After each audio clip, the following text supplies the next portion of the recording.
Congress party के प्रदेश अध्यक्ष बृजलाल बावरी का मऊ में हुआ आगमन। खबर है उत्तर प्रदेश के जनपद मऊ की, जहां आज 12 नवंबर 2022 को कांग्रेस पार्टी के प्रदेश अध्यक्ष बृजलाल खबरी मऊ में अपने कांग्रेस पार्टी के कार्यकर्ताओं के साथ समीक्षा बैठक करते हुए कहा, होने वाला नगर निकाय चुनाव को सफल बनाने के लिए सभी कार्यकर्ताओं को इकट्ठा रहना होगा।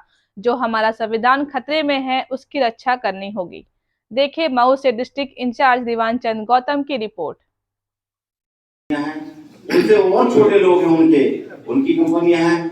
किसी भी विभाग का काम किसी एक कंपनी को देते हैं, 18 से 19 हजार रुपए एक व्यक्ति को देने का प्रस्ताव पास होता है और दिया कितना जाता है? 7 से 8 हजार। बहुत लोग आउटसोर्स में काम कर रहे होंगे। 7 से 8 हजार मिलता है। कंपनी के पास कितना शेष बच जाता है? 10 से 15 के बीच। ये 10 से 15 के बीच किसका पैसा है? ये उन्हीं का है जिन्होंने उन्हें ठेकेदारी दी।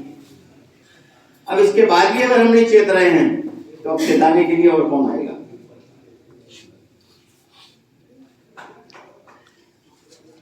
आज राहुल जी निकल पड़े। क्यों निकल पड़े? क्यों उनको इतना कष्ट लेकर के यात्रा करनी पड़ी? 5 महीने 150 दिन 5 महीने 3570 किलोमीटर का एरिया अपने पैरों से नापने का उन्होंने क्यों प्रण किया? प्रण इसलिए किया कि जब उन्होंने सदन में बढ़ती महंगाई, बढ़ती बेरोजगारी, जीएसटी, अन्य अत्याचार पर सब सदन में चर्चा करानी चाहिए, तो सदन में चर्चा से ये भारतीय जनता पार्टी की सरकार भागती नजर आई। तो उन्होंने कहा चलिए आप सदन में नहीं चर्चा करने दोगे तो क्या सड़क पर नहीं करने दोगे? सड़क पे चर्चा कराना तो हमारा अधिकार है। और उन्होंने एक फैसला ले लिया और निकल पड़े। जिस दिन से उन्होंने, आज 2 महीने से ऊपर हो गया है, जिन जिन राज्यों से जा रहे हैं उन राज्यों के लाखों लोग उनके साथ मिल रहे हैं। और ऐसे ही नहीं मिल रहे हैं, गंदा है या साफ है, धुले कपड़े पहने कि नहीं पहने, गरीब है या अमीर है, हिंदू है या मुसलमान है, बीमार है या स्वस्थ है, वो सबको गले लगाते जा रहे हैं। क्यों लगाते जा रहे? क्योंकि देश की नफरत को खत्म करना। इस देश में नफरत किसने फैलाई है? वर्तमान में जो सरकार है भाजपा की, क्योंकि इनका काम ही नफरत फैलाने का है। कभी हिंदू मुस्लिम पे तो कहूं पे मंदिर और मस्जिद करके काम करने का मौका दिया है। उन्होंने एक बार नहीं हजारों बार शुक्रिया अदा करना चाहूंगा। आज बेशक हमारे सामने बहुत बड़ा चैलेंज है। एक समय चैलेंज था गांधी, नेहरू और तमाम उनके सहयोगियों का, साथियों का, जब इस देश से हम अंग्रेज भगाने की बात कर रहे थे, वो भी एक चैलेंज था। आज उससे कहीं बड़ा चैलेंज है आदरणीय राहुल गांधी जी के सामने, आदरणीय सोनिया जी के सामने, आदरणीय प्रियंका जी के सामने, आदरणीय खड़गे जी के सामने, और उसके बाद सबसे बड़ा चैलेंज आपके सामने है। अगर आप और हम मिल करके उनके उस चैलेंज में सहयोग नहीं करते हैं तो उनका क्या होगा वो तो अलग बात है, लेकिन अपना क्या होगा ये सोचने की बात है। आज देश जिस दौर से गुजर रहा है, कोई अनभिज्ञ नहीं है। यहाँ पे पब्लिक मीटिंग नहीं है, ये नेताओं की मीटिंग है। कोई ना कोई किसी ना किसी बैंक का, किसी ना किसी जिले का, किसी ना किसी ब्लॉक का पदाधिकारी है, छोटा हो या बड़ा हो। इसलिए हम कह सकते हैं ये नेताओं की मीटिंग है और सब जानते हैं कि हमारा देश किस रास्ते से जा रहा है। कितना आवश्यक होता है सुबह से दूध। बच्चा रो रहा है तो उसे पिलाने के लिए, बूढ़ा रो रहा है तो उसके चाय के लिए। दूध पर जब जीएसटी लागू हुई तो पूरे देश ने एक बार भी कुछ नहीं बोला, कोई नहीं बोला। अगर कोई बोला है तो कांग्रेस बोली है। जब जब मांग उठाई है देश के अंदर बढ़ती महंगाई को लेकर, देश के अंदर बढ़ती बेरोजगारी को लेकर, देश के अंदर बढ़ती अन्याय अत्याचार की घटनाओं को लेकर के अगर किसी ने आवाज उठाई है तो वो राहुल गांधी और कांग्रेस है। दूसरा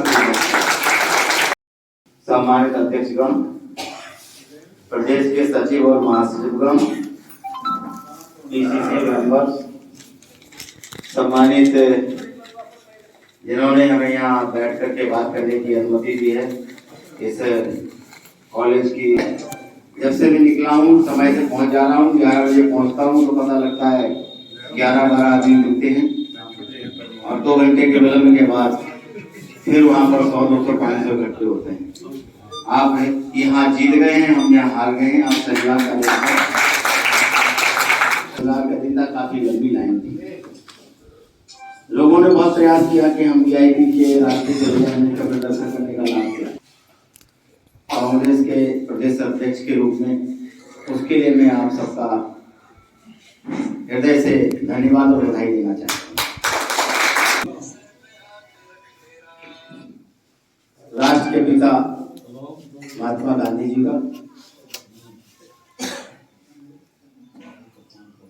संविधान को लिपिबद्ध करने वाले भारत रत्न बाबा साहब अम्बेडकर जी को, देश के पहले प्रधानमंत्री नेहरू जी को और तमाम जो विभूतियां हैं जिन्होंने इस देश में आजादी का बिगुल फूंक करके अपनी अपनी जान की आहुतियां दी हैं, उन सबको नमन करते हुए मैं अपनी बात शुरू करूंगा। आज मऊ में हमारा जो कार्यक्रम था, पहले तो मैं आज प्रदेश अध्यक्ष बनने के बाद पहली बार आया तो लोगों ने स्वागत समारोह रखा था और उस समारोह में तमाम हमारे पार्टी के पदाधिकारी, सम्मानित पदाधिकारीगण आए हैं। उन सबका मैं आपके माध्यम से भी धन्यवाद करना चाहता हूँ। दूसरा, सामने से अभी जो एक चुनौती है नगर पालिका, नगर पंचायत और नगर निगम की, उस पर हमें डिस्कशन करना है। अपने पदाधिकारियों से, अपने सहयोगियों से बातचीत करके हम कैसे इस जंग को जीतें, इसके लिए हमने ये मीटिंग रखी है। इसके बाद में सब लोगों के साथ बैठ करके अलग अलग बात करूंगा, उनके सुझाव लूँगा। जो सुझाव उनके होंगे उन पर विचार करके अगली लड़ाई लड़ने के लिए तैयारी करेंगे। अभी आपने कहा कि 2024 के बाद चुनाव का समय नहीं आएगा, मतदान का क्या मामला है? जैसे अगर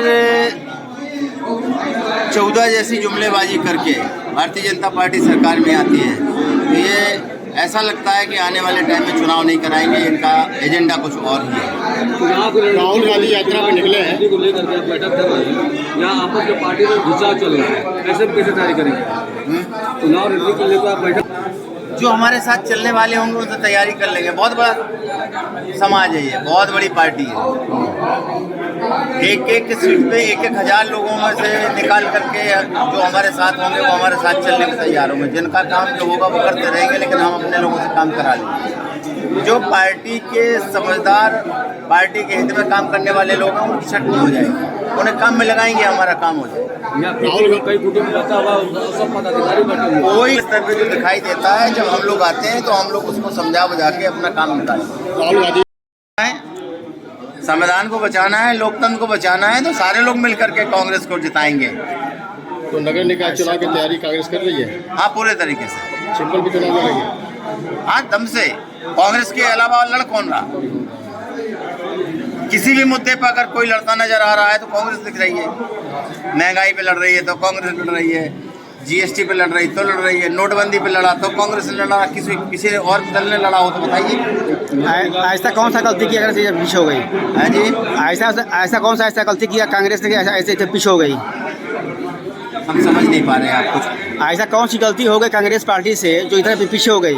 नहीं, कोई गलती नहीं, ये तो समय का परिवर्तन है, इसमें गलती क्या बात है भाई? लोगों को लगा के 15-15 लाख रुपये मिल जाएंगे, 2-2 करोड़ नौकरियां मिल जा रही हैं साल में, तो एक बार इसको ही देख लो, काफ़ी लंबा हो गया है।